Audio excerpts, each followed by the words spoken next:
Hello everyone, welcome to Eklavya study point. मैं हूं सचिन। आज मैं आप सभी को क्लास 12 पॉलिटिकल साइंस से सेकंड बुक का जो आपका फिफ्थ चैप्टर है, challenges and restoration of the Congress system, इसको हम पढ़ने जा रहे हैं। न्यू वीडियो है 2025-26 सेशन के अकॉर्डिंग, और आपको फ्री नोट्स भी प्रोवाइड करवा दिए जाएंगे। अगर आपको हमारे फ्री नोट्स को डाउनलोड करना हो तो आप हमारा टेलीग्राम ग्रुप ज्वाइन कर लेना, @class12 ESP न्यू ग्रुप। यहाँ पे आपको time to time PDF notes, सारे लेटेस्ट अपडेट्स, और इसके अलावा जितने भी आपके जो वीडियोस के लिंक होंगे, जो भी वीडियोस हम आगे बनाने वाले हैं, वो सब आपको यहाँ पे टाइमली मिलती रहेंगी।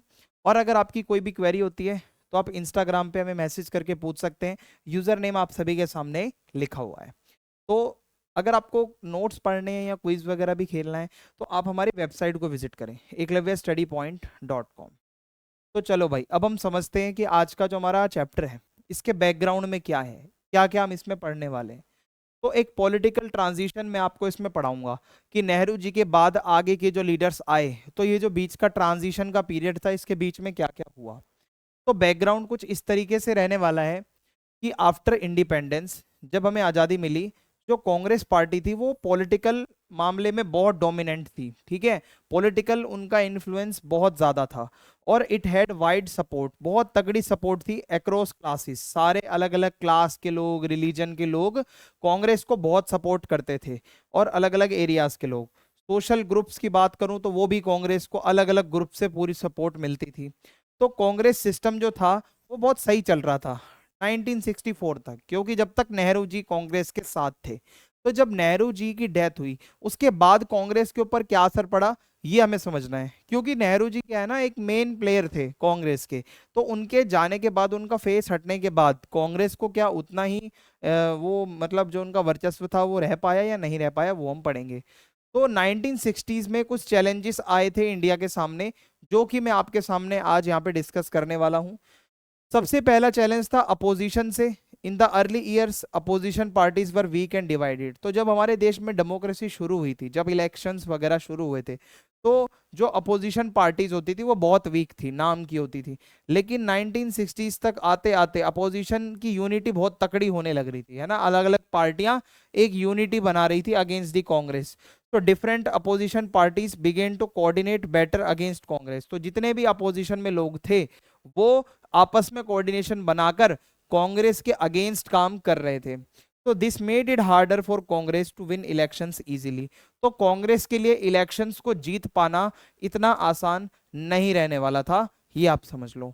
ठीक है, अब दूसरा चैलेंज ये आ रहा था कांग्रेस पार्टी के अंदर से। एक तो बाहर का चैलेंज है कि भाई अपोजिशन पार्टीज हैं वो अपनी यूनिटी कर रही हैं। एक इंटरनल चैलेंज भी आ गया था, कांग्रेस पार्टी के अंदर ही अंदर कुछ लीडर्स का आपसी मतभेद था। Congress was a very broad party with people of many views. मैंने आपको पिछले चैप्टर्स में भी पढ़ाया है कि कांग्रेस एक ऐसी पार्टी है जहां पे अलग अलग आइडियोलॉजीज के लीडर्स एक साथ एक ही पार्टी में थे। तो जैसे जैसे पॉलिटिक्स कॉम्पिटिटिव होती रही तो बहुत ही डिफिकल्ट हो गया ये सारे डिफरेंसेस को मैनेज कर पाना। भाई इतने सारे डिफरेंसेस अगर होंगे, एक पार्टी में 10-10 आइडियोलॉजी वाले लोग हैं, तो वो पार्टी ज़्यादा देर तक नहीं चल पाएगी। यही एक सारा एक मैटर है।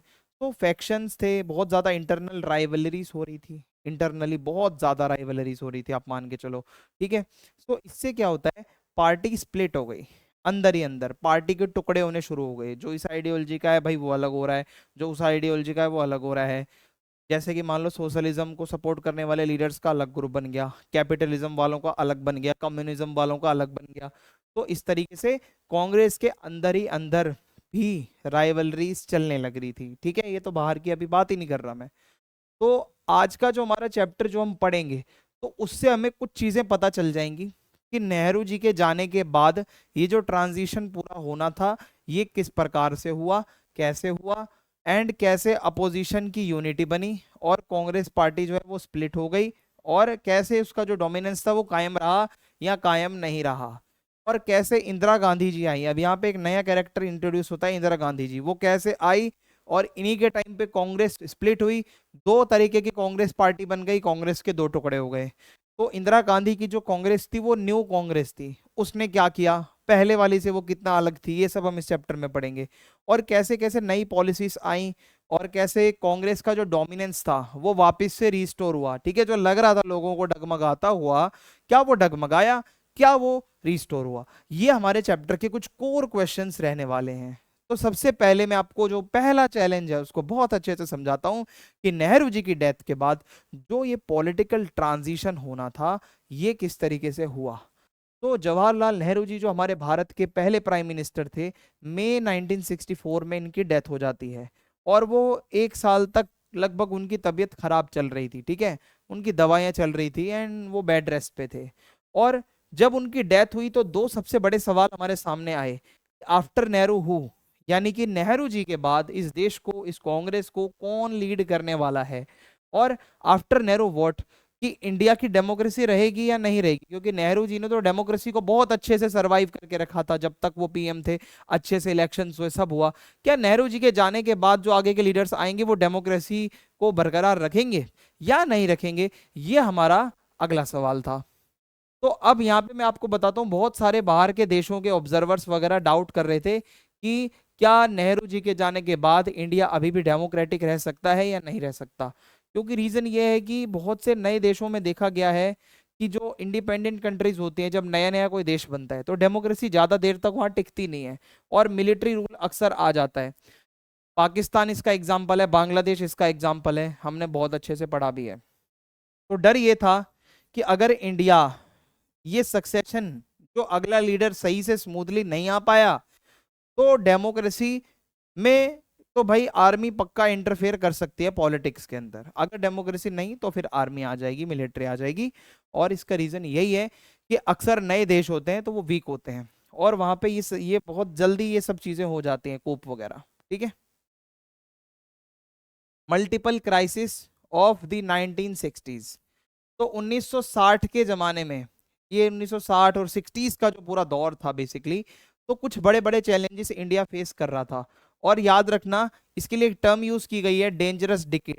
1960s को एक डेंजरस डिकेड माना गया है, एक ऐसा दशक जहां बहुत सारे खतरे इंडिया के सामने देखने को मिले और बहुत सारी प्रॉब्लम्स थी।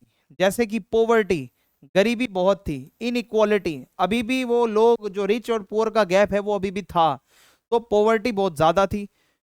और इसके अलावा कम्युनल टेंशंस अभी भी बहुत हाई थी, हिंदू मुस्लिम्स के बीच का जो डिवाइड है वो बहुत ज्यादा था, ठीक है। और इसी डिकेड में कुछ रीजनल डिविजन्स भी थे कि दो स्टेट्स आपस में लड़ रहे थे, हर कोई लैंग्वेज को लेके लड़ रहा था, ठीक है। तो डाउट्स थे कि क्या इंडिया यूनाइटेड रह पाएगा और इसकी डेमोक्रेसी इसी तरीके से आगे भी काम की रहेगी, या इंडिया डेमोक्रेटिक नहीं रह पाएगा और इसकी डेमोक्रेसी भी चली जाएगी। तो ये बहुत बड़ा एक सवाल था हमारे सामने। अब नेहरू जी से शास्त्री तक जी का जो सफर है वो मैं आपको बताता हूँ। बहुत स्मूथली ये सक्सेशन आगे बढ़ा। हुआ क्या, जब नेहरू जी की डेथ हुई तो बहुत सारे क्रिटिक्स सोच रहे थे कि बवाल मच जाएगा, लेकिन सक्सेशन बहुत स्मूथली हुआ। जो कांग्रेस पार्टी के अध्यक्ष थे, प्रेसिडेंट के कामराज, उन्होंने सारे लीडर और जितने भी सांसद हैं, एमपी हैं, उनको बुलाया, उनके साथ एक मीटिंग करी। मीटिंग के बाद एक ये निर्णय बना कि लाल बहादुर शास्त्री जी के नाम पे मोहर लगाएगी कि भाई लाल बहादुर शास्त्री ही होंगे हमारे अगले प्रधानमंत्री। और शास्त्री जी आपको पता है, उनको बिल्कुल कोई उनके अगेंस्ट नहीं आया और वो प्राइम मिनिस्टर के लिए उनको चूज किया गया और वो भाई अच्छे भी थे, ठीक है। वो, उनका जो दिमाग था वो बहुत तेज था और उनका जो काम करने का तरीका, जो कार्यशैली थी वो भी बहुत अच्छी थी। कुछ बातें आपको मैं लाल बहादुर शास्त्री जी के बारे में बताना चाहता हूँ। उत्तर प्रदेश के ये नेता थे और नेहरू जी की कैबिनेट में ये मिनिस्टर भी रह चुके थे काफी सालों तक। सिंपलिसिटी और ऑनेस्टी के लिए और अपने उसूलों के लिए ये जाने जाते थे, बहुत सिंपल लाइफ जीते थे, ठीक है। जैसे कि उन्होंने रेलवे मिनिस्टर के पद से रिजाइन दे दिया था जब एक बारी इंडिया में रेलवे का कोई एक्सीडेंट हुआ था, तो मॉरली इन्होंने रिस्पॉन्सिबिलिटी खुद पे लेते हुए अपना वो पद त्याग दिया, छोड़ दिया। तो नेहरू जी ने बहुत ट्रस्ट किया था इनके ऊपर, मतलब शास्त्री जी के ऊपर नेहरू जी को अंधा ट्रस्ट था जिसे कहते हैं। शास्त्री जी जब प्राइम मिनिस्टर बनते हैं 1964 से लेकर 1966 के बीच का जो टाइम था, अब मैं इसके बारे में आपको कुछ बताता हूं कि इस टाइम पीरियड में इंडिया में क्या क्या हुआ। तो कुछ चैलेंजेस थे 1964 से 1966 के बीच में। एक तो इकोनॉमिक प्रॉब्लम बहुत आ गई थी, मैंने आपको बताया है कि भाई 1962 में इंडिया की चाइना के साथ एक वॉर हुई थी। तो वॉर जब होती है तो किसी भी देश की इकोनॉमी के ऊपर बहुत ज्यादा प्रेशर आ जाता है। तो वो प्रेशर शास्त्री जी को फील हो रहा था। मॉनसून फेल हो रहा था, बारिश उतनी नहीं हुई, ड्रॉट यानी कि सूखा बहुत पड़ रहा था, फूड क्राइसिस, खाने की समस्या थी।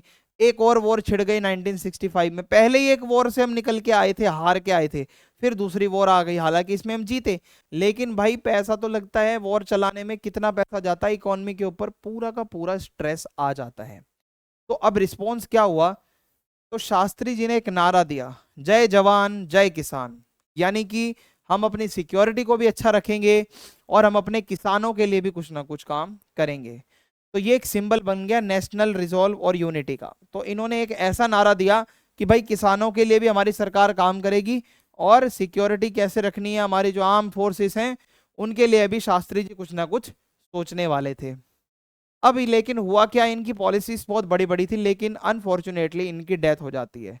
10 जनवरी 1966 को यूएसएसआर का एक एरिया था जो आज उज्बेकिस्तान कहलाता है, पहले उसको ताशकंद कहते थे, वहां पे इनकी डेथ हो जाती है। वहां पे वैसे वो गए तो थे ताशकंद एग्रीमेंट साइन करने विद पाकिस्तान, उनको बुलाया इसीलिए गया था, लेकिन वहां पे उनकी बहुत मिस्टीरियस तरीके से डेथ हो जाती है। ठीक है, और सडन डेथ हो जाती है। अब शास्त्री जी की भी डेथ हो गई, नेहरू जी की भी डेथ हो गई। तो अब अगला लीडर बनेगा कौन? अगेन फिर से एक बवाल मच गया कि अब हम किसको चूज करें भाई। तो यहाँ पे बात आती है, फिर इंदिरा गांधी का नाम सामने निकल के आता है, जो नेहरू जी की पुत्री थी, नेहरू जी की डॉटर थी।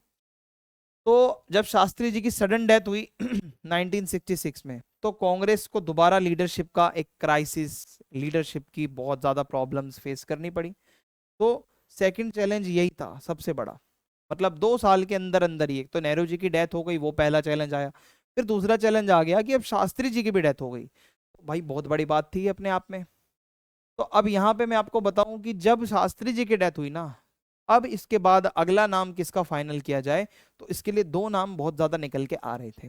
पहला नाम था मोरारजी देसाई का, जो सीनियर लीडर थे, पहले वो चीफ मिनिस्टर भी रह चुके थे बॉम्बे स्टेट के, जिसको आज हम महाराष्ट्र और गुजरात कहते हैं। पहले जब पूरा एक हुआ करता था तो मोरारजी देसाई उसके सीएम रह चुके थे, और वो मिनिस्टर भी रह चुके थे, ठीक है, सेंट्रल गवर्नमेंट में।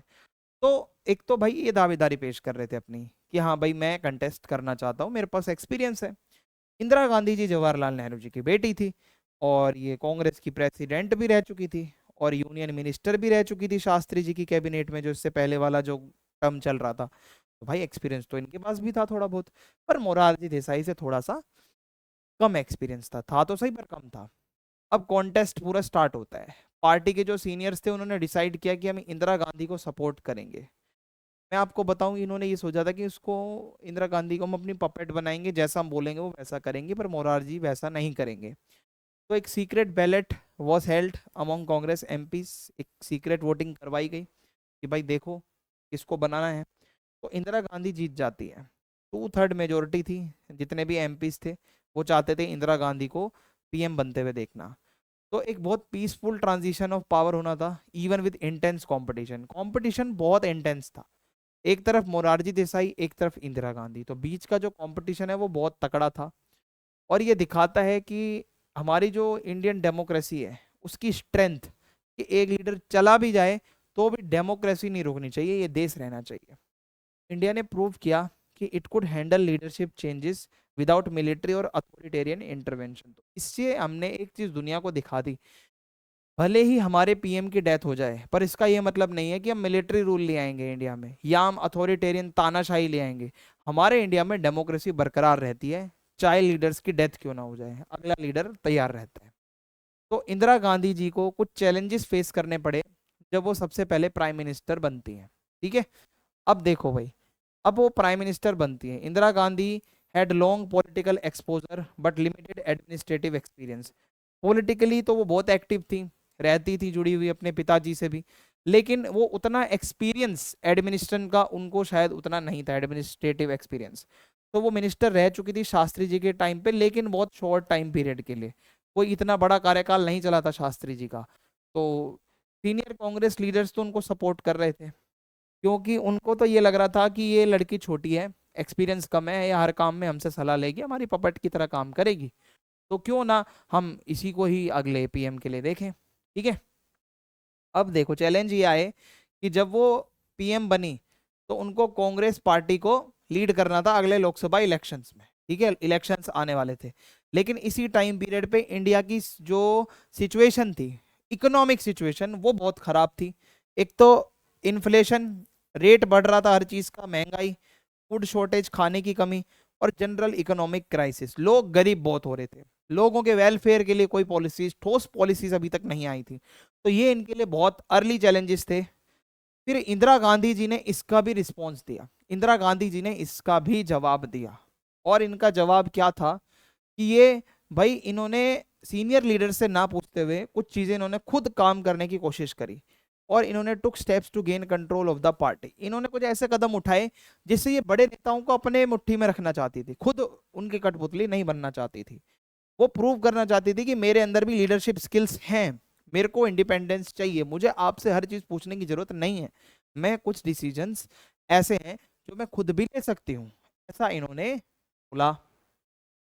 तो हुआ क्या, 1967 का टाइम था, फोर्थ जनरल इलेक्शंस होने थे। तो 1967 का जो ये इलेक्शन है वो एक लैंडमार्क माना जाता है। वो लैंडमार्क क्यों माना जाता है, क्योंकि अभी तक 1952, 1957 और 1962 ये तीन जनरल इलेक्शंस में कांग्रेस का फुल मेजोरिटी के साथ डोमिनेंस था, कांग्रेस को कोई प्रॉब्लम नहीं होती थी। लेकिन 1967 में एक ट्रेंड आ गया कि भाई चेंज होने लग रहे थे, नेहरू जी की डेथ हो रही है, कभी किसकी डेथ हो रही है, कभी किसकी डेथ हो रही है। तो ये पहला चैलेंज था कांग्रेस के डोमिनेंस में कि भाई हमारे लीडर बड़े बड़े जा चुके हैं, अब हम इलेक्शंस में किसके बदौलत जीतने वाले हैं। पॉलिटिकल बैकग्राउंड की बात करूं तो दो प्राइम मिनिस्टर्स की डेथ हो गई थी पिछले 2 सालों तक लगातार, और इंदिरा गांधी को देखा जा रहा था कि उनके पास वो अभी एक्सपीरियंस उतना नहीं है, एंड मतलब had been PM for less than a year, एक ही साल का एक्सपीरियंस रहा था उनको, टेम्परेरी जो पीएम बनाया गया था। तो party unity and leadership were under question कि क्या पार्टी के बाकी लोग हैं यूनाइटेड इंदिरा गांधी को लेकर, क्या ये लीडरशिप काम करेगी आगे चल के। तो ये अपने आप में बहुत बड़ा क्वेश्चन मार्क था। अब मैं आपको बताता हूँ कुछ इकोनॉमिक क्राइसिस चल रहे थे इस टाइम पे, क्या थे डिटेल में समझते हैं। सबसे पहले तो मॉनसून फेलियर, कि भाई जो बारिश है वो उतनी ज्यादा हो नहीं रही थी, तो बारिश नहीं होगी तो क्या होगा, सूखा पड़ेगा। तो एक तो ये एक चैलेंज है। एग्रीकल्चरल डिक्लाइन, फूड की शॉर्टेज बहुत ज्यादा देखने को मिल रही है यहाँ पे, खाने की कमी, क्योंकि जब खेती बाड़ी नहीं होगी, मॉनसून अच्छा नहीं होगा, तो उसका रिजल्ट यही निकलेगा, खाने की कमी होगी। फॉरेन एक्सचेंज रिजर्व्स डेप्लेटेड, तो जो फॉरेन एक्सचेंज रिजर्व्स, जो बाहर का पैसा अपने पास आता है, जो फॉरेन करेंसी अपने पास आती है, वो धीरे धीरे वो भी कम होने लग गई थी। Industrial production and exports fail, तो जो इंडस्ट्रीज में प्रोडक्शन होता था वो भी धीरे धीरे कम हो गया, एक्सपोर्ट जो इंडिया इतना करता था वो भी कम हो गया, और मिलिट्री के ऊपर पैसा लगना ज्यादा हो गया शुरू। ठीक है, क्योंकि हमारे एक दो वॉर हो चुके थे, तो इंदिरा गांधी को भी ये था कि हाँ भाई मिलिट्री को स्ट्रॉन्ग रखना पड़ेगा, तो पैसा, उसका बजट थोड़ा बढ़ा दिया। तो रिसोर्सेज जो है वो प्लानिंग और डेवलपमेंट से हटकर थोड़ा डिफेंस की तरफ ज्यादा खर्च होने लग गए हमारे, पैसा वैसा थोड़ा सा। ठीक है, अब हुआ क्या, रुपी जो हमारी करेंसी है उसकी वैल्यू कम होना शुरू हो गई थी। इंदिरा गांधी जी ने एक डिसीजन लिया था under pressure from the US, ठीक है, कि भाई हमें बाहर से लोन वगैरह भी लेना था। तो पहले क्या होता था, एक यूएस डॉलर की कीमत होती थी लगभग 5 रुपए, अब क्या हुआ, एक यूएस डॉलर की कीमत हो गई 7 रुपए। तो मान के चलो यूएस डॉलर की वैल्यू बढ़ रही है, उनका एक हमारे 7 रुपए, और आज आपको पता होगा 80 क्रॉस कर चुका है। तो इससे होगा क्या, अगर आप बाहर से कुछ मंगवा रहे हो तो वो बहुत महंगा मिलेगा आपको। ठीक है, तो ये एक बहुत बड़ी प्रॉब्लम आई भाई हमारे सामने, कि हमारे जो पैसा है, जो करेंसी है रुपया, उसकी वैल्यू थोड़ी कम हो गई, जिसको डिवैल्यूएशन कहते हैं, थोड़ी सी वैल्यू कम हो जाना। Growing public unrest before 1967 elections, थोड़ा पब्लिक के बीच में भी अनरेस्ट था, पब्लिक भी थोड़ी सी परेशान थी। तो हुआ क्या, जब रेट ज्यादा बढ़ते हैं तो इकोनॉमिक क्राइसिस की वजह से क्या हुआ था कि लोग जो है खाने की कमी से जूझ रहे थे, लोग बेरोजगारी, अनएम्प्लॉयमेंट से जूझ रहे थे, पुअर लिविंग कंडीशंस, जो रहन सहन की जो एक कंडीशन अच्छी होती है वो नहीं थी। तो रिजल्ट यही निकला कि भाई लगातार बंद, भारत बंद, कभी हड़ताल, कभी स्ट्राइक, कभी शटडाउन, पूरे देश में एक माहौल बन गया कि अब हमें पूरे देश में प्रोटेस्ट, यही सब काम वगैरह करने हैं। ठीक है, ये सारा अब हो गया। अब आगे देखते हैं गवर्नमेंट्स रिस्पॉन्स।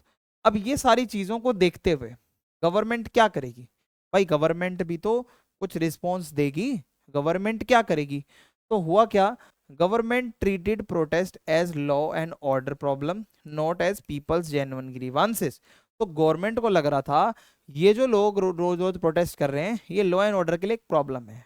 कांग्रेस को अभी भी ये नहीं लग रहा है कि लोगों की समस्या है भाई, तभी तो लोग रोड पे बैठे हैं आके, तो हम लोगों के लिए कुछ काम कर दे जो वो चाहते हैं, है ना, उनकी प्रॉब्लम्स को सॉल्व करें।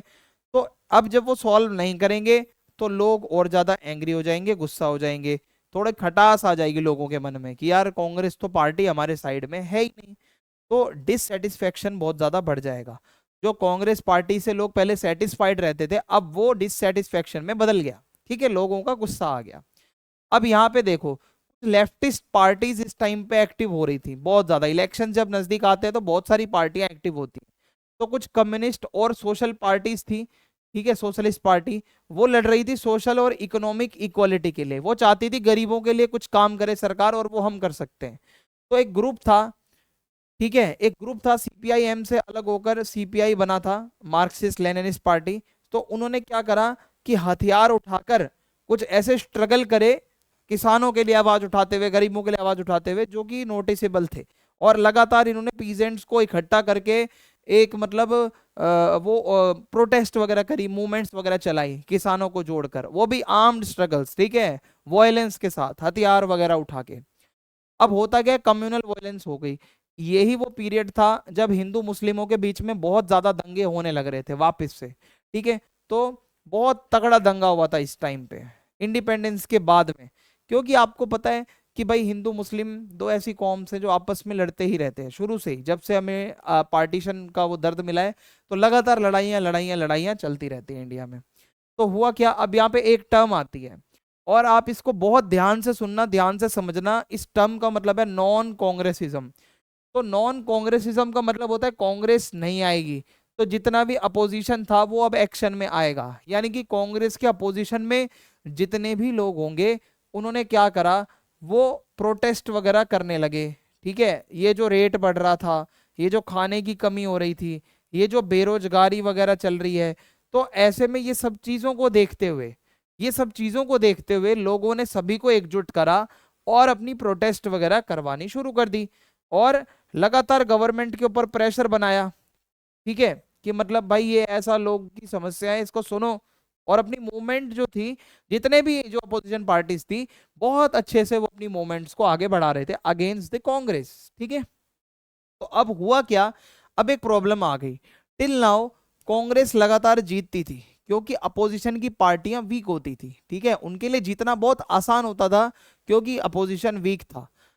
अब यहाँ पे अगर मैं आपको बताऊं कि एक कांग्रेस बड़ी पार्टी थी, वो जीत रही है बार बार, और अपोजिशन में जो पार्टियां थी वो छोटी छोटी होती थी, वो उतनी बड़ी पार्टियां नहीं होती थी कि वो अकेले कांग्रेस को टक्कर दे सके। तो इन चीजों को देखते हुए इनको रियलाइज हो गया कि अगर हम अपोजिशन की सारी पार्टियां क्यों ना इकट्ठा हो जाए, छोटी छोटी जो पार्टियां, झाड़ू, बोतल, बैट, डंडा, गुल्ली, ये अलग अलग पता नहीं क्या क्या सिंबल होते हैं इनके, और ये छोटी छोटी पार्टियां बतेरी होती हैं।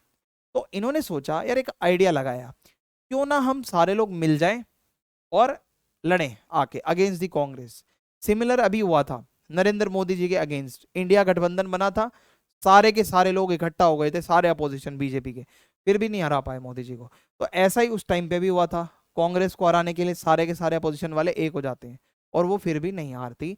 होता क्या है आगे देखो, स्ट्रेटेजी ऑफ अपोजिशन यूनिटी। तो बहुत सारी पार्टीज थी, उनकी अलग अलग आइडियोलॉजीज थी, सारी पार्टियां एक आइडियोलॉजी वाली होती तो वो एक ही पार्टी ना होती, वो अलग अलग होती क्यों। कोई पार्टी सोशलिज्म को सपोर्ट करती होगी, कोई कैपिटलिज्म को सपोर्ट करती होगी, कोई लेफ्ट विंग की पार्टी होगी, कोई राइट विंग की पार्टी होगी। अब इन सब ने प्लान किया कि भाई हम सारे एक साथ आ जाते हैं, हम सारे इकट्ठा हो जाते हैं। तो उन्होंने एंटी कांग्रेस फ्रंट बनाने शुरू कर दिए कुछ स्टेट्स में, कुछ कुछ स्टेट्स में उन्होंने एक ऐसे ग्रुप्स बना लिए जहां सारे ही अपोजिशन के जो लीडर्स थे वो इकट्ठा होना शुरू हो गए। और in other places they agreed to share seats not contest against each other.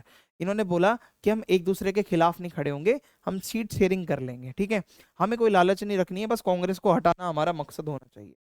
तो वो चाहते थे, इंदिरा गांधी जो है ना, वो क्या है कि ज्यादा एक्सपीरियंस है नहीं, कांग्रेस में अंदर ही अंदर मनमुटाव चल रहे हैं, तो इसका फायदा उठाकर कांग्रेस को हटा दो, और अपोजिशन इस टाइम पे रूल कर सकता था।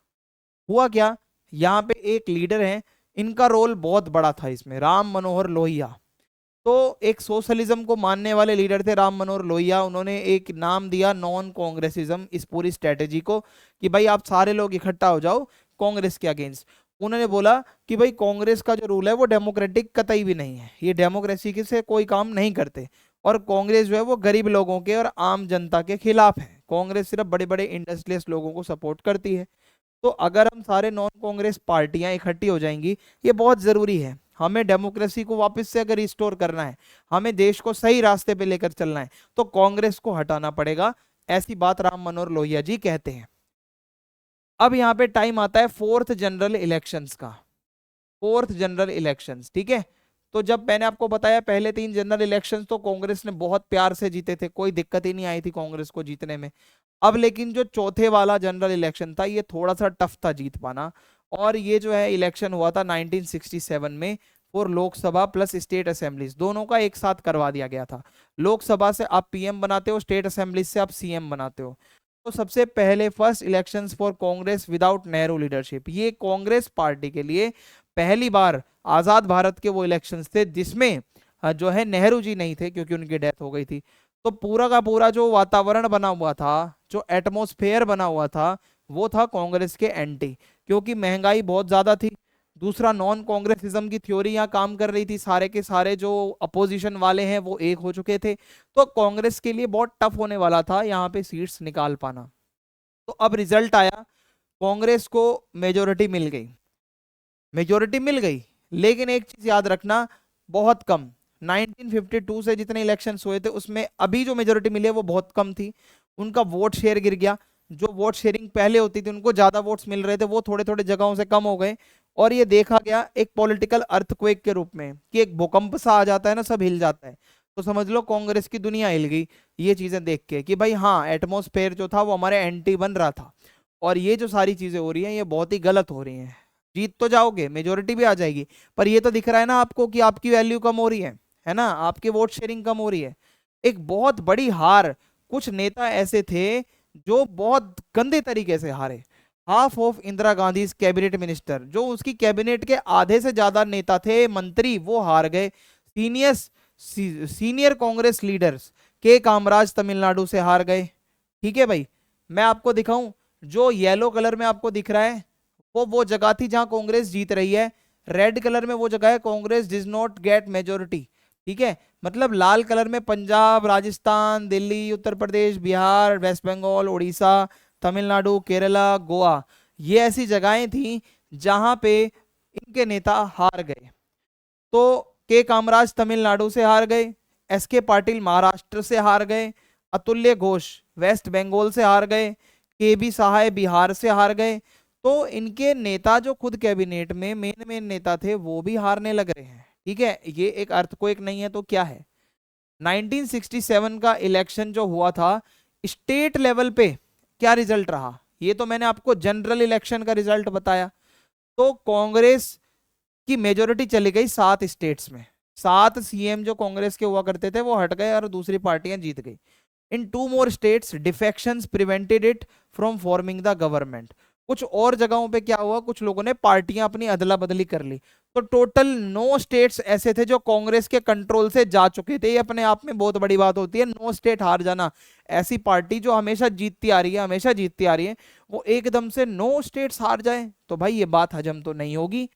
तो ये जो स्टेट्स थे, पंजाब, हरियाणा, यूपी, मध्य प्रदेश, बिहार, वेस्ट बंगाल, उड़ीसा, मद्रास, केरला, मद्रास को आज हम तमिलनाडु कहते हैं, तो इन जगहों से कांग्रेस हार गई, लिटरली हार गई। 9 states were out of the hands from the Congress party. ठीक है, अब यहाँ पे कुछ रीजनल पार्टीज का राइज देखने को मिलता है।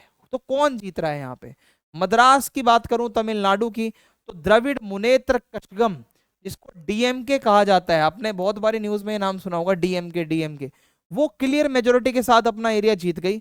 और ये पहली बार एक नॉन कांग्रेस पार्टी एक मेजोरिटी जीत रही है अपने, मतलब on its own in any state, अपने आप से जीत रही है बिना किसी की मदद के। डीएमके ने यहाँ पे सरकार बनाई। डीएमके का जब राइज हुआ तो उसके बाद क्या हुआ, एक एंटी हिंदी एजिटेशन देखने को मिलता है। वहां के लोग जो थे ना वो हिंदी के अगेंस्ट हो गए, साउथ इंडियंस कुछ, ठीक है। जैसे हमारी कांग्रेस की सेंट्रल गवर्नमेंट चाह रही थी कि हिंदी में ऑफिशियल वर्क हो, लेकिन जो साउथ इंडियन कुछ स्टेट्स थे वो एंटी हिंदी हो गए, ठीक है, कुछ स्टूडेंट्स थे। अब इसी टाइम पे एक चीज और देखने को मिलती है कोalition की। कोalition का मतलब होता है एक गठबंधन बनाना, जोड़ जोड़कर पार्टी बनाना, जो सरकार बनाना। In other 8 states coalition governments were formed. ऐसी सरकारें बनी जो जोड़ तोड़ की सरकार थी। अरे भाई तेरे पास 4 सीट है, मेरे पास 5 सीट है, चलो मिलके 9 हो जाएंगी, मेजोरिटी आ जाएगी। फॉर एग्जाम्पल, मेजोरिटी अगर नहीं आ रही है तो किसी के साथ मिलके बनाओ। तो ये जो कोलिशन होते थे इसमें अलग अलग नॉन कांग्रेस पार्टीज होती थी, और वो एक बैनर के नीचे आ जाती थी, नॉन कांग्रेसिज्म, जो राम मनोहर लोहिया जी ने बताया था। सारे के सारे लोग इकट्ठे हो जाते थे और अपनी पार्टी को भूलकर सिर्फ एक लक्ष्य रखते थे, कांग्रेस के अगेंस्ट जाना है, और वो सारे अपना गवर्नमेंट बना लिया करते थे। अब मैं आपको एक सिंबॉलिक इंपैक्ट बताता हूँ। एक बहुत बड़ी कहावत है, you could take a train from Delhi to Howrah without passing through a single Congress ruled state. ये माना जाता था कि जब आप दिल्ली से हावड़ा की एक ट्रेन ले रहे हो, ठीक है, आप ले सकते हो without passing through a single Congress ruled state. ये एक ऐसी कहावत आ गई थी, ठीक है। तो बहुत लोगों के लिए बहुत शॉकिंग था, क्योंकि लोगों को पता था हर जगह कांग्रेस है, एक ऐसा स्टेट नहीं आएगा आप ट्रेन ले लो, हर जगह जहां जहां से ट्रेन गुजरेगी वहां वहां कांग्रेस का रूल होता था। लेकिन ये जो था, अब लोगों को झटका लग गया कि कई सारे स्टेट्स थे वो कांग्रेस के हाथ से स्लिप हो चुके थे। अब एक बहुत बड़ा सवाल ये आया कि क्या इसका मतलब ये है कि कांग्रेस का डोमिनेशन अब इंडियन पॉलिटिक्स में वो इसका एक एंड होने वाला है? क्या ये एंड गेम था कांग्रेस के लिए कि भाई इतना बड़ा अर्थक्वेक आ जाना? क्या इसको हम ऐसे वे में समझ सकते हैं कि भाई ये बहुत बड़ी प्रॉब्लम हो सकती है इन फ्यूचर कांग्रेस के लिए? तो बहुत लोगों को लगा कि 1967 में एक नया पॉलिटिकल एरा शुरू होने वाला था, एक ऐसा एरा जहां बाकी पार्टियों को भी इंपॉर्टेंस मिलने जा रही थी, जहां बाकी पार्टियां भी अपनी बातें रख सकती थी। तो ये एक बहुत बड़े सवाल हैं जो कि अब आने लग रहे थे। 1967 के बाद के कुछ कोalitions के बारे में अब मैं आपको बताने जा रहा हूं, बर्थ ऑफ कोalitions। तो 1967 के जो इलेक्शंस हुए थे उसमें कोई भी क्लियर मेजोरिटी नहीं देखने को मिल रही थी बहुत सारे स्टेट्स में, मतलब वहां पे जोड़ तोड़ करके ही गवर्नमेंट्स बन रही थी। तो जो नॉन कांग्रेस पार्टीज थी वो इकट्ठा हो रही थी और मिल मिलकर अपना एक कोalition ग्रुप बना रही थी। जैसे कि इसको कहा जाता था संयुक्त विधायक दल, एसवीडी। तो अलग अलग दलों के अलग अलग पार्टीज के जो विधायक थे, जो एमएलएस थे, वो एक बैनर के नीचे आ रहे थे और इस तरीके से गवर्नमेंट्स बनने लग रही थी।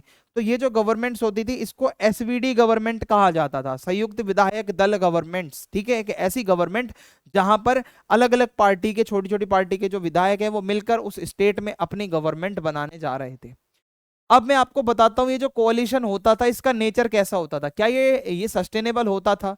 तो देखो भाई, जो पार्टनर्स होते थे ना, बहुत बारी जो कांग्रेस के अगेंस्ट कॉन्टेस्ट कर रहे थे, वो अक्सर हो सकता है उनकी आइडियोलॉजी अलग अलग हो, छोटी छोटी पार्टियां होती थी, लेकिन वो उनका एम यही था कि कांग्रेस को हराना है। चाहे बेशक मेरी इस बंदे से ना बनती हो, लेकिन अगर हम दोनों मिलकर कांग्रेस को हरा सकते हैं ना तो हम मिल जाएंगे।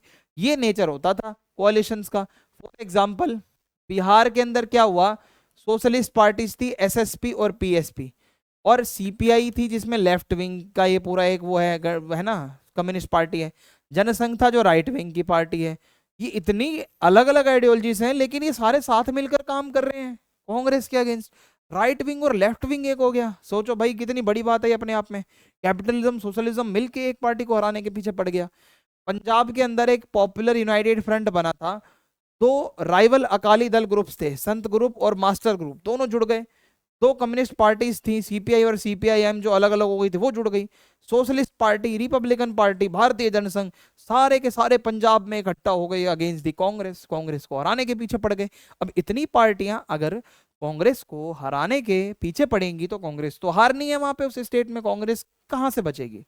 तो पहली बार देखने को मिला कि इंडिया ने एक ऐसा कोalition की पॉलिटिक्स का एरा देखा जो स्टेट लेवल पे शुरू हुआ था। अभी ये चीजें ऊपर तक नहीं पहुंची है, सेंट्रल लेवल तक, अभी तक ये सारी चीजें स्टेट के लेवल पे है। ये दिखाता है कि Congress was not the only option for governance. सरकार चलाने के लिए केवल और केवल कांग्रेस ही एकमात्र ऑप्शन नहीं है। लोगों ने ये दिखा दिया कि कांग्रेस के अलावा भी कुछ पार्टियां होती हैं और कांग्रेस के अलावा भी लोग हैं, और ये एक चीज और दिखाता है कि कितना कोalition जो होता है ये बहुत फ्रेजाइल होता है। इतनी ज्यादा आइडियोलॉजीज के लोग इकट्ठा आ रहे हैं ना, ये फ्रेजाइल है ये चीज, कभी भी अगर कोई रूठ गया तो गवर्नमेंट टूट जाएगी, क्योंकि अगर कोई अपना सपोर्ट वापस ले लेता है तो बस फिर गई गवर्नमेंट। अब यहाँ पे एक और टर्म यहाँ देखने को मिलती है, डिफेक्शन। डिफेक्शन का मतलब होता है जब आप अपनी पार्टियां बार बार बदलते हो, अदला बदली करते हो। तो डिफेक्शन का मतलब है जब कोई इलेक्टेड, याद रखना इलेक्टेड, एक ऐसा बंदा जो इलेक्टेड है, जो चुना हुआ प्रतिनिधि, एक पार्टी को छोड़े जिससे वो जीता था और दूसरी पार्टी को वो ज्वाइन कर ले, तो इसको डिफेक्शन कहते हैं। फॉर एग्जाम्पल कोई बंदा आम आदमी पार्टी से एमएलए बना और जीतने के बाद वो बीजेपी में चला गया, तो इसको डिफेक्शन कहते हैं। तो इससे क्या होता है, आपकी लॉयल्टी पे क्वेश्चन मार्क आ जाता है कि जिस पार्टी ने आपको जितवाया, आप उसको छोड़कर दूसरे की पार्टी में घुस गए, तो लॉयल्टी कहाँ गई भाई, है ना। तो इससे स्टेबिलिटी भी नहीं रहती। तो ये सारी बातें आती हैं। 1967 के बाद बहुत सारे कांग्रेस के एमएलए होते थे जो डिफेक्शन वगैरह में लगे रहते थे। और होता क्या था कि मतलब जो नॉन कांग्रेस की गवर्नमेंट्स बनती थी, अक्सर ये वहां पे उनके साइड हो जाते थे जीत के। तो ये बहुत गलत बात है।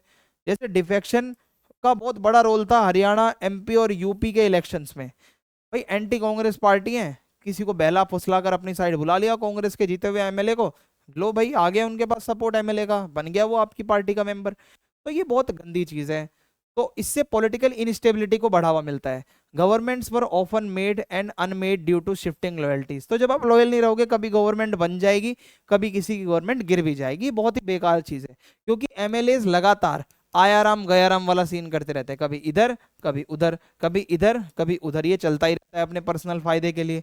तो इसको, इस टाइम पीरियड को माना जाता है फ्रीक्वेंटली जो पावर है वो इधर से उधर शिफ्ट होती दिख रही थी। ठीक है, ये बहुत ज्यादा टेंडेंसी थी। जैसे एक बहुत ही फेमस एक लाइन आती है, आया राम गया राम। इसका मतलब होता है ही केम ही वेंट, वो आया वो गया। मीन्स कोई एमएलए जीता, वो एमएलए जीत के दूसरी पार्टी में शामिल हो गया, धोखा कर गया। तो ये दिखाया जाता है कि बहुत क्विकली, बहुत ही ज्यादा क्विकली, फास्ट एकदम पॉलिटिशियंस कैसे अपनी साइड्स को स्विच करते हैं। अभी इधर है, अगर वो थोड़े पैसे ज्यादा दिखा दे तो चलो भाई भाग के अब इसकी तरफ आ जाओ। तो ये बहुत ही बेकार है भाई, ऐसा बिल्कुल नहीं करना चाहिए।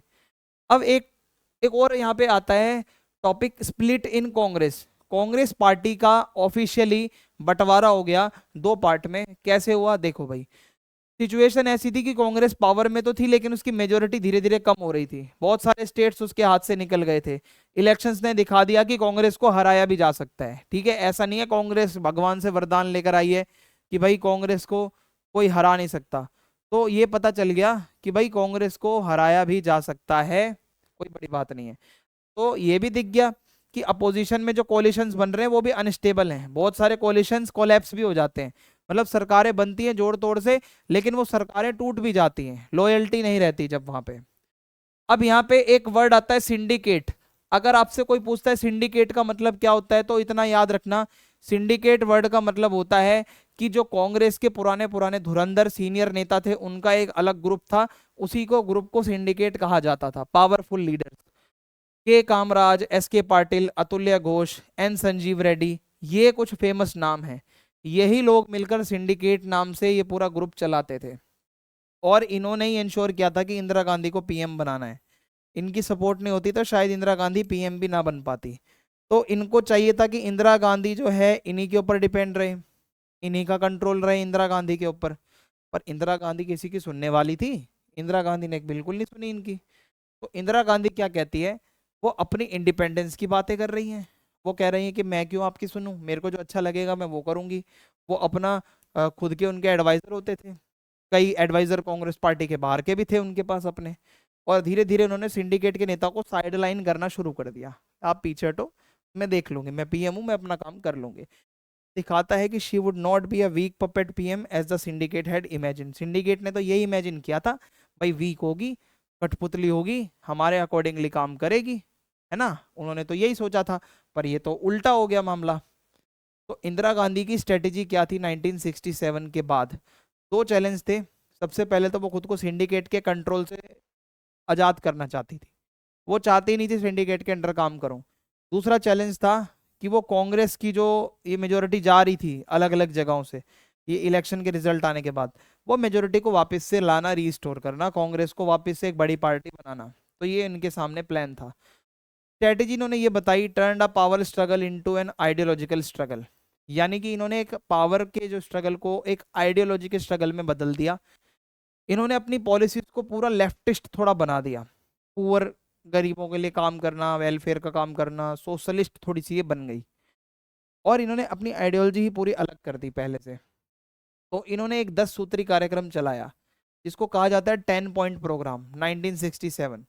तो कांग्रेस की वर्किंग कमेटी जो है मई 1967 में एक 10 पॉइंट्स के साथ कुछ प्रोग्राम लेकर आती है, सरकार लेके आती है दो भाई लोगों के भले के लिए। तो सबसे पहला इसमें ये था कि बैंकों को हम सोशल कंट्रोल में लाएंगे, प्राइवेट बैंक बंद करेंगे। मैंने आपको बताया ना ये थोड़ी लेफ्टिस्ट हो गई थी, सोशलिज्म की तरफ ज़्यादा अट्रैक्ट हो गई थी। तो सोशलिज्म में जब बंदा जाता है तो सब कुछ वो गवर्नमेंट के अंदर कर देता है। और जो जनरल इंश्योरेंस होगा वो भी सरकारी होगा, ठीक है, सरकारी ही इंश्योरेंस चलेगा। अर्बन प्रॉपर्टी जितनी भी है, शहरी प्रॉपर्टी, वो सब सील कर दी जाएगी, जितनी भी इनकम है। और जो खाना है उसको आप सरकार के हाथ में दे दो, जितने भी ग्रेन्स है, अनाज है, सरकार सभी लोगों को, गरीबों को देगी मुफ्त में राशन। लैंड रिफॉर्म्स होंगे, जो लैंडलेस लोग हैं उनको ज़मीनें दी जाएंगी। और provision of house sites to rural poor, यानी कि मतलब इस तरीके से जो गरीब हैं गांव में रहने वाले, उनके लिए कुछ ऐसा भलाई का काम करेंगे, ठीक है, कुछ उनके घरों वरों के लिए कुछ हेल्प करेंगे। तो ऐसा ये प्रोग्राम लेकर आई वेलफेयर वगैरह का। तो अब इस पे सिंडिकेट का रिएक्शन आया। भाई पहले तो उन्होंने अप्रूव कर दिया, ठीक है, बट वो बहुत ही सीरियसली वो ये सोच रहे थे कि अगर आप पूरा का पूरा अगर आप लेफ्ट विंग में जाने वाले हो ना इंदिरा गांधी जी, तो आप थोड़े से सावधान हो जाओ, ऐसा नहीं चलेगा। और यहाँ पे देखने को मिल रहा है कि अब आइडियोलॉजिकल वॉर देखने को मिलेगी कांग्रेस के अंदर ही अंदर। सीनियर लीडर नहीं चाहते कि आप पूरी तरीके से लेफ्टिस्ट बनो, आप चाहती हो कि आप पूरी तरीके से लेफ्टिस्ट बनो। तो अब यहाँ पे एक वो हो गया कॉन्फ्लिक्ट। अब यहाँ पे सबसे ज्यादा मैटर गंभीर कब हुआ, जब प्रेसिडेंशियल इलेक्शंस का टाइम आया 1969 में, और ऑफिशियली कांग्रेस अब यहाँ पे आके टूट जाती है। यहाँ पे इनकी बात अब नहीं मजा खाती है। इसका बैकग्राउंड कुछ ऐसा है कि 1969 में प्रेसिडेंट जाकिर हुसैन जी की डेथ हो गई थी, जो उस टाइम के प्रेसिडेंट थे। और प्रेसिडेंशियल इलेक्शंस अब यहाँ पे करवाने पड़ेंगे जब प्रेसिडेंट नहीं रहे पावर में।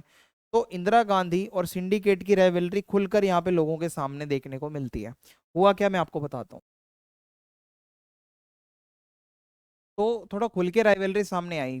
तो कांग्रेस के जो कैंडिडेट थे और एक तरफ से इंडिपेंडेंट कैंडिडेट भी आ गए। अब ये क्या बवाल है देखो, जो सिंडिकेट है ग्रुप, जो सीनियर लीडर्स का ग्रुप था, उन्होंने नॉमिनेट किया एन संजीव रेड्डी को, जो लोकसभा के स्पीकर भी थे, लेकिन इंदिरा गांधी को ये पसंद नहीं थे, ठीक है। ये ऑफिशियली कांग्रेस का कैंडिडेट बताया गया इनको, लेकिन इंदिरा गांधी ने इसको अपोज कर दिया और बोला कि नहीं जी, मैं वीवी गिरी को प्रेसिडेंट देखना चाहती हूँ। इन्होंने बोला कि वीवी गिरी जो उस टाइम के वाइस प्रेसिडेंट थे, वो चाहती थी कि मैं इनको प्रेसिडेंट बनाना चाहती हूँ। और इंडिपेंडेंट कैंडिडेट के तौर पे, अगर आप कांग्रेस की कमेटी ये कह रही है कि ऑफिशियली कैंडिडेट हमारा जो है नीलम संजीव रेड्डी होंगे, तो मैं इसको एक्सेप्ट नहीं करूंगी, मैं अलग से उतारूंगी वीवी गिरी को मैदान में। तो इंदिरा गांधी ने कुछ बोल्ड मूव्स लिए यहाँ पे लोगों की सपोर्ट जीतने के लिए। और सिंडिकेट को वीक करने के लिए इंदिरा गांधी ने अनाउंस किया कि 14 प्राइवेट बैंक को मैं सरकारी करूंगी। और जो पिरवी प्रस दिया जाता है, जो प्रिंसली स्टेट्स के लोग होते थे, जो प्रिंस होते थे, उनको कुछ भत्ता, कुछ पैसा मंथली दिया जाता था। तो उन्होंने बोला मैं बिल्कुल इसको बंद कर दूंगी, क्योंकि ये इक्वालिटी नहीं है। अब आप इंडिया का पार्ट हो, आपको कोई भी ऐसा मंथली पेमेंट वगैरह नहीं दी जाएगी। और लोगों ने इसको बहुत पसंद किया, लेकिन मोरारजी देसाई इसके अगेंस्ट थे। और इससे क्या हुआ कि वो गवर्नमेंट को छोड़कर निकल गए, पार्टी छोड़ दी उन्होंने, मोरारजी देसाई ने। वो कहते रहना ही नहीं है मुझे, इंदिरा गांधी तो अपना अलग ही चला रही है यहाँ पे सब कुछ। अब हुआ क्या, कांग्रेस के जो प्रेसिडेंट थे एस निजलिंगप्पा, उन्होंने क्या करा कि भाई जितने भी एमपी एमएलए हैं उनको बोल दिया कि आप नीलम संजीव रेड्डी के लिए ही वोट डालना प्रेसिडेंट के लिए। और इंदिरा गांधी के जितने भी सपोर्टर्स थे, उन्होंने खुद को एक नाम दिया, उन्होंने बोला कि हम रिक्वेस्टनिस्ट हैं, wanted AICC meeting but were denied. ये चाहते थे कि सारे लोग मिलकर एक मीटिंग करो, और ये इंदिरा गांधी के सपोर्टर्स थे। तो इंदिरा गांधी ने कांग्रेस के एमपी एमएलए को बोला कि भाई आप अपनी मर्जी से डालो जिसको भी आप वोट डालना चाहते हो, मैं कुछ नहीं कह रही। हुआ क्या कि भाई यहाँ पे वीवी गिरी जीत गए। संजीव रेड्डी, जो नीलम संजीव रेड्डी है, वो हार गए। वो हार गए क्योंकि इंदिरा गांधी ने सबको बोला था कि आप वोट, रिक्वेस्ट तो देखो हर कोई करता है। तो अब यहाँ पे फॉर्मली एक दो टुकड़े देखने को मिल रहे हैं कांग्रेस के। जब पुरानी पार्टी कह रही है कि भाई इस बंदे को जिताना है, और इंदिरा कह रही है नहीं मैं इसको, नहीं मैं उसको जितवाऊंगी, तो होगा क्या? जब उनका ऑफिशियल कैंडिडेट हार गया और इंदिरा गांधी को पार्टी से निकाल दिया गया, निजलिंगप्पा ने बोला कि हम आपको पार्टी में नहीं रखेंगे, तो इंदिरा गांधी ने अलग एक पार्टी बना ली, कांग्रेस रिक्वेस्टनिस्ट। ठीक है, कांग्रेस आर कहा जाता है इसको, न्यू कांग्रेस। ठीक है, और सिंडिकेट का जो कांग्रेस पार्टी थी उसको कहा गया कांग्रेस ऑर्गेनाइजेशन, यानी कि old Congress. Congress O for Congress old, यानी कि दो पार्टियां बन गई यहाँ पे, एक तो आर और एक ओ। ओ का मतलब याद रख सकते हो आप ओल्ड, आर यानी कि न्यू। जो कांग्रेस की अलग एक पार्टी बन गई निकल के कांग्रेस से ही, जो इंदिरा गांधी जिसकी लीडर थी। तो इंदिरा गांधी ने क्या बोला कि भाई ये आइडियोलॉजीज का डिफरेंस है। वो कहती है जो हमारी नई कांग्रेस है ना, वो गरीबों के लिए सोचती है, वो सोशलिज्म की तरफ चलती है, वेलफेयर की तरफ चलती है, थोड़ी प्रोग्रेसिव है। और जो सिंडिकेट है, पुरानी कांग्रेस है, बहुत कंजर्वेटिव है, सिर्फ अमीरों की सुनती है, और वो कहीं आगे की नहीं सोचती, प्रोग्रेसिव नहीं है, वो वहीं अटकी हुई है, उनकी सोच बहुत छोटी है, ऐसा वो कहती हैं। फिर 1971 के इलेक्शंस आते हैं और कांग्रेस की पावर वापस रिस्टोर होती है या नहीं, आइए देखते हैं। तो 1969 में जब कांग्रेस टूट गई, तो इंदिरा गांधी की जो नई कांग्रेस थी वो पावर में थी अभी भी। ठीक है, अब होता क्या है कि बहुत ही ज्यादा एक माइनॉरिटी की गवर्नमेंट चल रही है पार्लियामेंट में। ठीक है, और लगातार survived with issue based support from other parties. इनको कम्युनिस्ट पार्टी और डीएमके क्यों सपोर्ट कर रही हैं? क्योंकि ये थोड़ी सोशलिज्म और लेफ्टिस्ट की तरफ चली गई थी, इसलिए इनको छोटी मोटी पार्टियां सपोर्ट देने लग रही थी। तो हुआ क्या अब आगे कि इंदिरा गांधी ने work to strengthen her pro poor image. वो चाहती थी कि गरीबों की मैं एक मसीहा बनूं और गरीबों के लिए थोड़ा और काम करूं। तो इसके लिए उन्होंने क्या करा, लैंड रिफॉर्म्स जो करने थे वो कानून लागू कर दिए। न्यू लैंड सीलिंग लेजिस्लेशंस, नए कानून बनाए कि भाई हाँ इतनी जमीन से ज्यादा खरीदोगे तो वो सरकार सील कर लेगी। और उन्होंने अपनी गवर्नमेंट को दिखाया कि हम कमिटेड हैं इक्वालिटी लाने के लिए, हम चाहते हैं कि इक्वालिटी ही आए, हम चाहते हैं गरीबों के लिए ही काम हो। तो ये इन्होंने किया। तो बहुत बड़ा पॉलिटिकल मूव था। To free her self from dependence on allies, she dissolve the Lok Sabha in December 1970। तो उन्होंने लोकसभा लोकसभा को भंग कर दिया। ठीक है, सॉरी 1970 में। और उन्होंने बोला फ्रेश इलेक्शंस करवाते हैं। फिफ्थ जनरल इलेक्शंस हुए फरवरी 1971 में, और ये बहुत सरप्राइजिंग था। और लोगों से ही पूछना कि आप किसको देखना चाहते हो, ये अपने आप में बहुत बड़ा मूव होता है। इसके लिए जिगरा चाहिए कि लोग आपको चाहते हैं या आप नहीं चाहते। 1971 के लोकसभा इलेक्शंस की बात आती है, सिचुएशन क्या थी देखो। कांग्रेस आर सिर्फ एक टूटी हुई अलग पार्टी थी जो कि जानी जाती थी कि हाँ थोड़ी सी वीक है। और अगर मैं आपको बताऊं, ज्यादातर लोग मानते थे जो असली, जो रियल ऑर्गेनाइजेशनल जो स्ट्रेंथ है वो कांग्रेस ओ के ही पास है।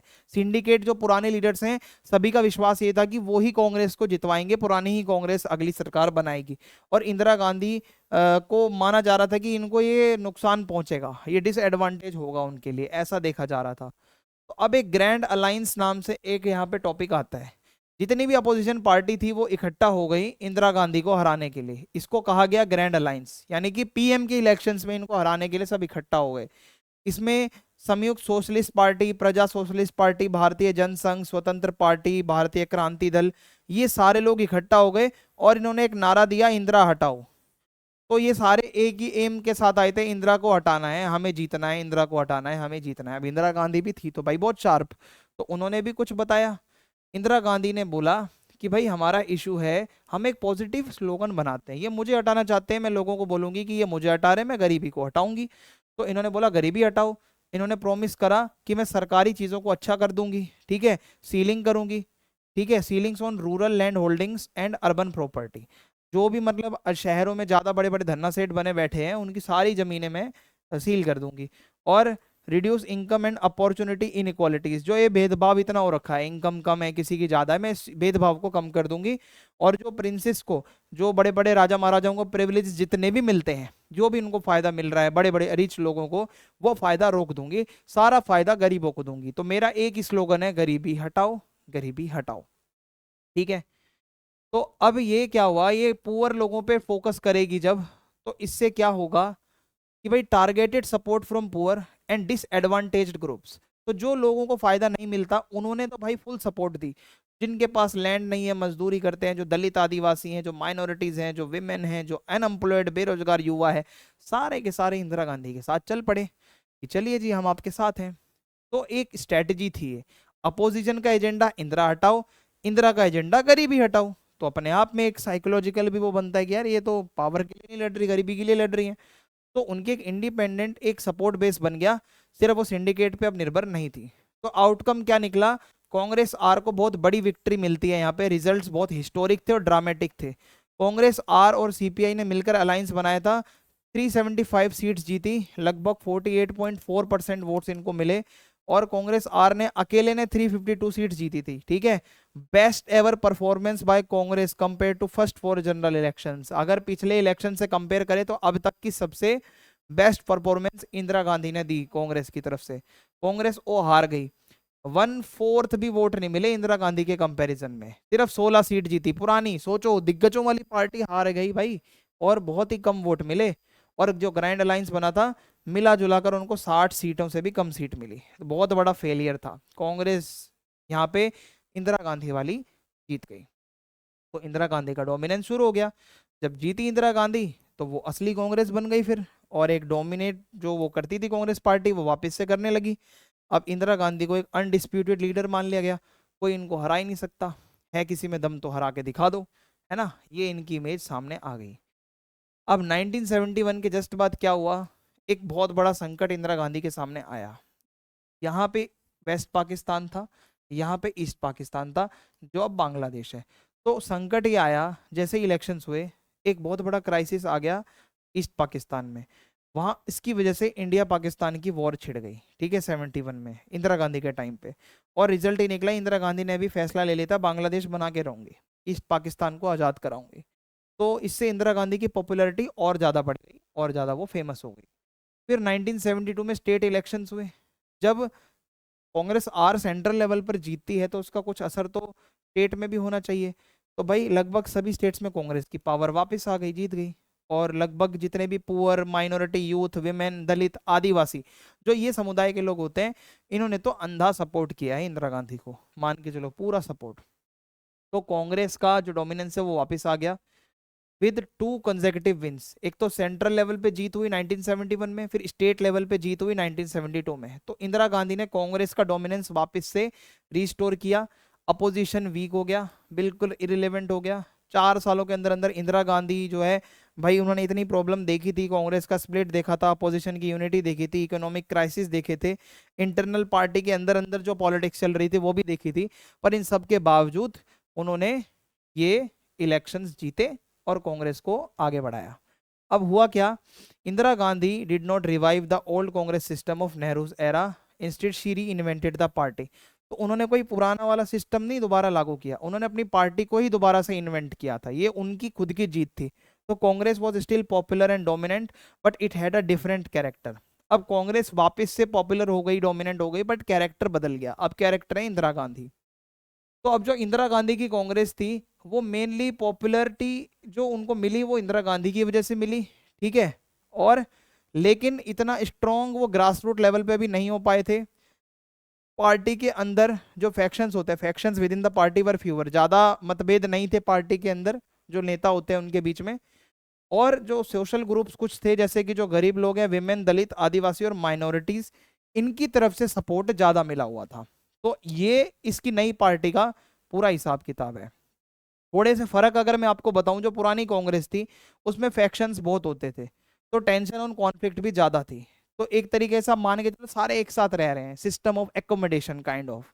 लेकिन जो नई कांग्रेस है वो इंदिरा गांधी के अराउंड ही चलती है, और इंटरनल डिबेट्स ज्यादा नहीं थी, अलग अलग आवाजें वो नहीं सुनती थी। उनको क्लियर अपनी आइडियोलॉजी पता है कि भाई सोशलिज्म पे वो चलने वाली हैं, तो उसी के लिए वो अपनी पॉलिसीज बनाती थी।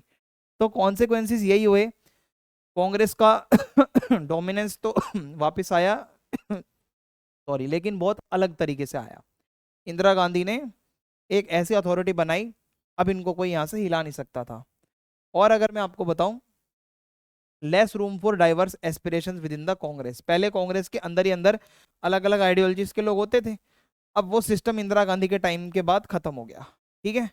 और public unrest over development and economic deprivation kept rising, अभी भी जो लोगों का गुस्सा था, गरीबी नहीं दूर हुई थी पूरी तरीके से, डेवलपमेंट अभी भी नहीं हुआ था, इकोनॉमिक प्रॉब्लम्स अभी भी फिक्स नहीं हुई थी, तो ये चीजें थी, और उल्टा रेट बढ़ रहे थे। अब एक वॉर लड़ी है, फिर आपने याद करो 1971 में, अभी इन्होंने वॉर लड़ी है, तो आप सोचो अगले 3-4 साल में लोगों में गुस्सा आएगा या नहीं आएगा। लोग गुस्से से भर गए थे। अब इंदिरा गांधी के अगेंस्ट बहुत सारे स्टेप्स लिए हैं इंडिया के लोगों ने, वो मैं आपको अगले चैप्टर में पढ़ाऊंगा, बहुत ही ज्यादा अच्छा चैप्टर होगा। उसमें हम इमरजेंसी के बारे में पढ़ेंगे कि इंडिया में पहली बारी कैसे इमरजेंसी लगी थी नेशनल लेवल पे। तो वीडियो पसंद आई है तो चैनल सब्सक्राइब कर देना, वीडियो को लाइक करना और वीडियो को शेयर करना। जय हिंद, जय भारत।